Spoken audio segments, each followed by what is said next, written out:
After initial disappointment, Rishi Sunak has been handed the most terrific Diwali gift, becoming the first non-white Prime Minister of United Kingdom, and that is history made.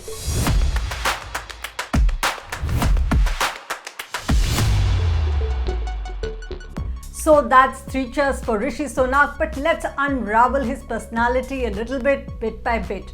He was born in 1980 in Southampton to middle-class parents, his father being a general practitioner and his mother being a nurse. But let's also understand a little bit of his background.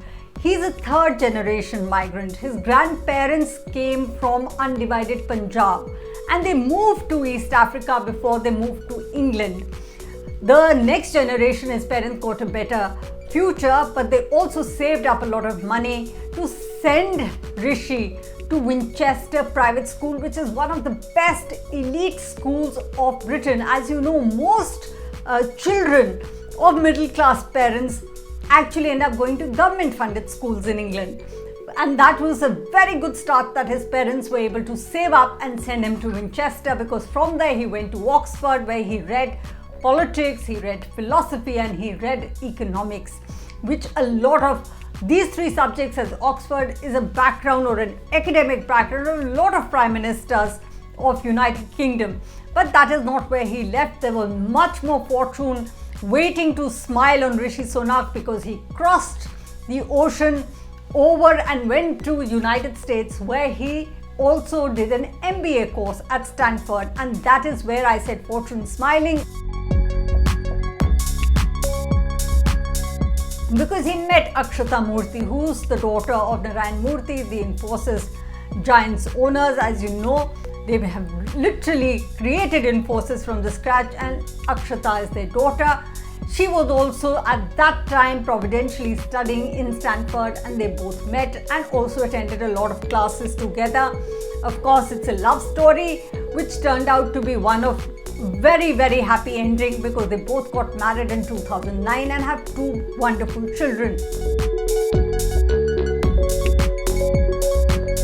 So this is how his background actually was, and he went on to work at Goldman Sachs before returning to United Kingdom and thinking of starting a political career, which he did at a fairly young age, because in 2015 he was already elected a Minister of Parliament, which is quite something, even though he did play a gamble later on Brexit, which is a point I will come back to a little later.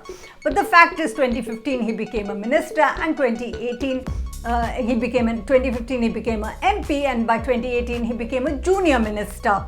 He's shown so much and he had such great caliber that by 2020 he was made the Chancellor of the Exchequer, which is loosely in Indian terms the finance minister of the country. But he fell out with Boris Johnson, as you know, in July 2022, and he walked out of Boris Johnson's cabinet, and as you know, it fell like a pack of cards, the entire government. A lot of people actually held it against him, saying he backstabbed Boris Johnson, and it was him who was responsible for bringing down the government, because one after the other, all the ministers resigned after following him in his footsteps, and that was the end of Boris Johnson. Rishi Sunak inherits political instability. I've already talked about 3 prime ministers. After Boris Johnson's tremendous victory, Boris Johnson, Liz Truss and Rishi Sunak, but before that also Conservatives had 2 prime ministers before that, David Cameron and Theresa May. So you can well imagine from Brexit to now, it's been so tumultuous. There have been 4-5 leaders. So there's a constant state of political flux in United Kingdom, and it's a very different system there, because there's a lot of juggling within the party of the leaders who are going to take over, compared to an Indian system where mostly one prime minister is given a mandate, and through the throes and the highs of his entire or her entire career as a prime minister. So that's where the political instability comes in. But he also inherits a weak pound, even though it's gained a little bit on the news that he's come back. The markets have been reacting badly.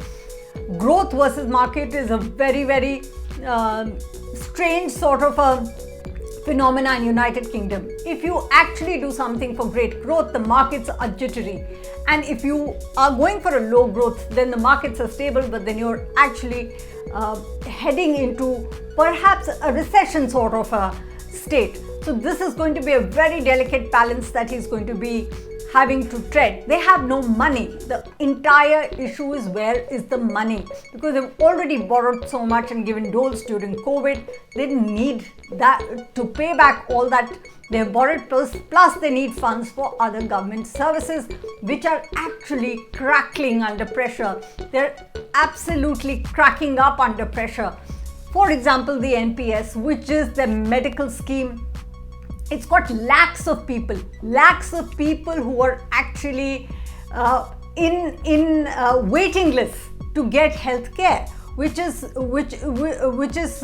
perhaps one of the worst in terms of their records. And the second point is also the state of government schools. All of that needs to be funded. The economy needs to be fixed, and there's a inflation at a 40-year high of 10.1%. It's double-digit inflation, so you can quite imagine how much it might be pinching the common person. Not only does all of this have to be fixed, the fact of the matter is, and I mentioned it passingly earlier, is that Rishi Sunak, from his own constituency, had backed Brexit, meaning he had asked for leaving. And that actually has turned out to be, for a lot of economists say, has been a bad decision for United Kingdom, because they're now looking for markets, and they thought that they'll probably get America with open arms saying, yes, we are going to be your trade partner, which never happened. And so they're struggling, including with a free trade agreement, which is required with India, and it's not yet penned. So Britain is very desperate for markets and economic rejuvenation in terms of where their products are going to be sold and where they're going to get a bump from the economy, especially with Europe now being cut off from with Britain out of European Union. So that was a bad decision, which he'll now need to figure out. So all of this and a lot of hard decisions, and he's tweeted it out already, that it's a profoundly difficult economic situation.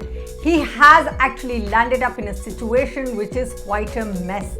And not only will he have to do a lot in terms of taking measures to get out of this mess, get the money and get economic rejuvenation in place, the fact is he'll have to take a lot of hard decisions. And already the party's popularity has been slumping. In fact, in Liz Truss's very short tenure, the Labour stole 30-point lead over Conservatives, which actually made all the MPs very, very jittery, and with Rishi Sunak having to take more hard decisions, because he is a Conservative, has an orthodox style of functioning and is fiscally conservative. It'll mean hard decisions for the people of this country, especially also in terms of energy bills. So when he takes those hard decisions, it's actually going to lead to a political fallout where more and more MPs might get disenchanted, because they're backing him at the moment. But the moment they understand that their own political prospect or the party's political clout or popularity is going the south way, there might be calls for general elections. And that is going to be another phase of political instability in UK, and also a political challenge personally for Rishi Sunak.